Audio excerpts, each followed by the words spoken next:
the clink of silverware, the smell of roasted ham.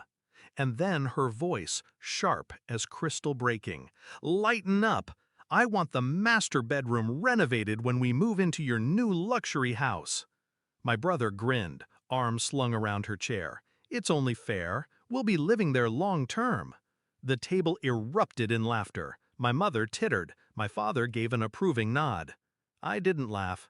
I just sipped my coffee, calm, silent. They thought it was a joke. It wasn't.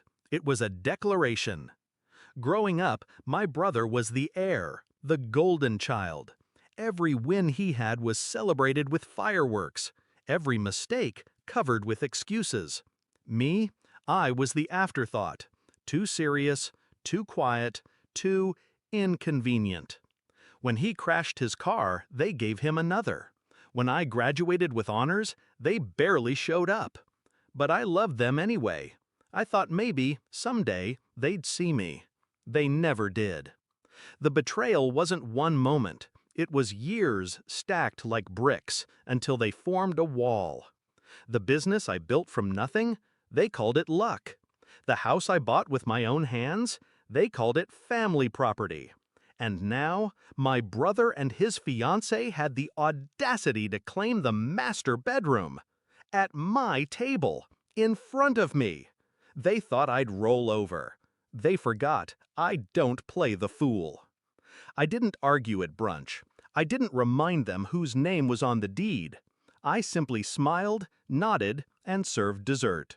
Because I already had a plan. My brother was careless with secrets. Always had been. Passwords written on sticky notes, loans hidden in plain sight. For months, I'd been collecting. Every lie, every debt, every email he thought no one would read. And then there was the fiancée. Her shopping addiction, her side chats with men she thought no one knew about. Screenshots, receipts, proof.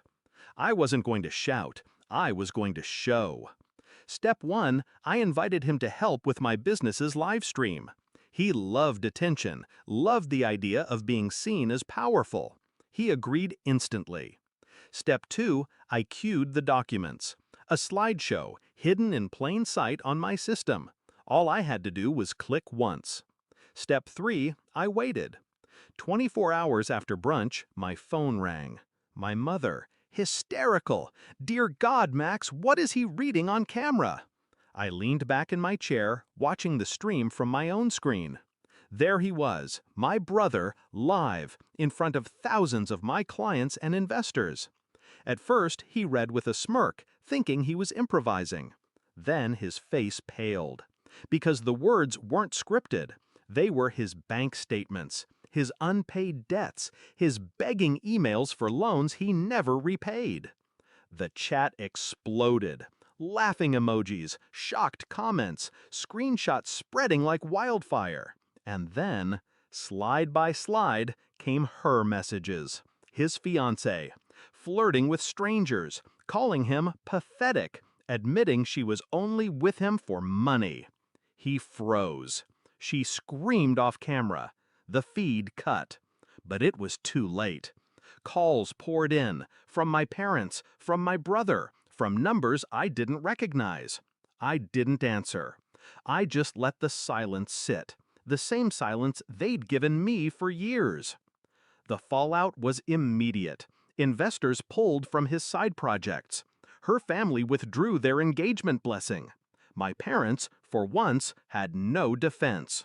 The golden child was tarnished, live on camera. And I stood untouched. That night, he showed up at my door, eyes bloodshot, hands shaking. "You ruined me," he spat. I studied him, the same brother who'd laughed at brunch, who thought he could claim what was mine. "You ruined yourself," I said calmly. "I just let the world see." He collapsed against the railing, defeated. For the first time, I saw him not as my rival, but as small. My parents begged me to fix it, to help him recover. I reminded them of the brunch table, of the laughter. And then I reminded them of one truth. I owe them nothing. In the weeks that followed, the balance shifted. My business thrived. Clients admired my transparency. Investors doubled down, impressed by how I handled crisis. My brother disappeared from public view. His fiancée vanished with him. And my parents? They stopped laughing. Do I regret it? No.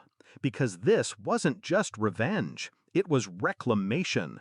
For every birthday they forgot, for every achievement they dismissed, for every time they told me to be more like him, I wasn't the shadow anymore. I was the reckoning. The house is quiet now. Every room mine. The master bedroom untouched. Waiting. Not for them. Never for them. People think revenge requires rage. It doesn't. It requires patience, control, and the perfect stage. My brother thought the world would always laugh with him.